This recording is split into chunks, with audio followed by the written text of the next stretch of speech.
రాజశేఖర రెడ్డి గారు ఒక వ్యక్తి కాదు, ఒక వ్యవస్థ. ఈ దేశ రాజకీయాల్లో ఎంతో మంది నాయకులు మనం చూస్తాం. ఎంతో మంది ఎన్నో పదవులు చేసిన ప్రధానమంత్రులు చేసిన వాళ్ళు చూస్తాం, రాష్ట్రపతులు చేసిన వాళ్ళు చూస్తాం, ముఖ్యమంత్రులు చేసిన వాళ్ళు చూస్తాం. కానీ రాజశేఖర రెడ్డి గారికి ఉన్న ఆదరణ ఈ దేశంలో మరి ఎవరికి లేదు, ఎవరికి రాదు అనేది కూడా మనకి ఒకసారి మెమరీ చేసుకుంటూ పరిస్థితులు చూసుకుంటూ మనకి తెలుసు. మహా నాయకుడు ఏ వ్యక్తి పేరు చెప్పే ఆ వ్యక్తి ఇదిగో ఈయన దీనికి పేటెంట్ అనేది రాష్ట్రంలో ఎంతోమంది ముఖ్యమంత్రులు చేస్తారు, కానీ ఏ ఒక్కరికి కూడా అది రాలే. అదే రాజశేఖర రెడ్డి గారి పేరు చెప్తే ఒక ఫీజు రింబర్స్మెంటా, లేకపోతే ఒక ఉచిత విద్యుత్త,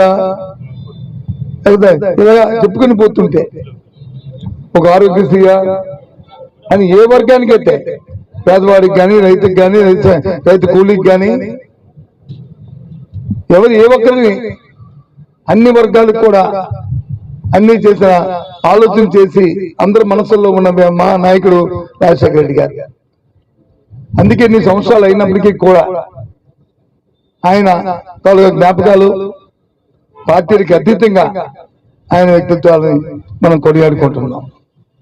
ఇవాళ ఆయన తనయుడు జగన్మోహన్ రెడ్డి గారు 5 సంవత్సరాలు ఈ రాష్ట్రంలో ముఖ్యమంత్రిగా చేసి ఆయన కూడా ఆయన తండ్రి అడుగుదారులో సంక్షేమం అభివృద్ధిని ఏవైతే కార్యక్రమాలు ఆ రీతిలో ఆయన కూడా కార్యక్రమాలు చేసిన నేపథ్యాన్ని ఒకసారి మననం చేసుకుంటూ ఇవాళ ఇక్కడికి వచ్చిన పెద్దలందరం కూడా రాజశేఖర రెడ్డి గారితో ఉన్న పరిచయాన్ని, వారి పరిపాలన మనం పొందిన గౌరవాన్ని, ఆయన పరిపాలనలో మనకున్న అవకాశాలని అన్నింటినీ కూడా పుణికిపుచ్చుకుంటూ ఆయన ఆశయ సిద్ధికి ప్రతి ఒక్కరూ కూడా కంకణం కట్టుకోవాలని ప్రతి ఒక్కరిని కూడా కోరుకుంటూ ఈ రాష్ట్ర ప్రజానీకానికి అందరికీ కూడా ఆ వ్యక్తిని మేము తేలాం, ఆ శక్తిని మళ్ళీ మనం ముందుకు తేలాం.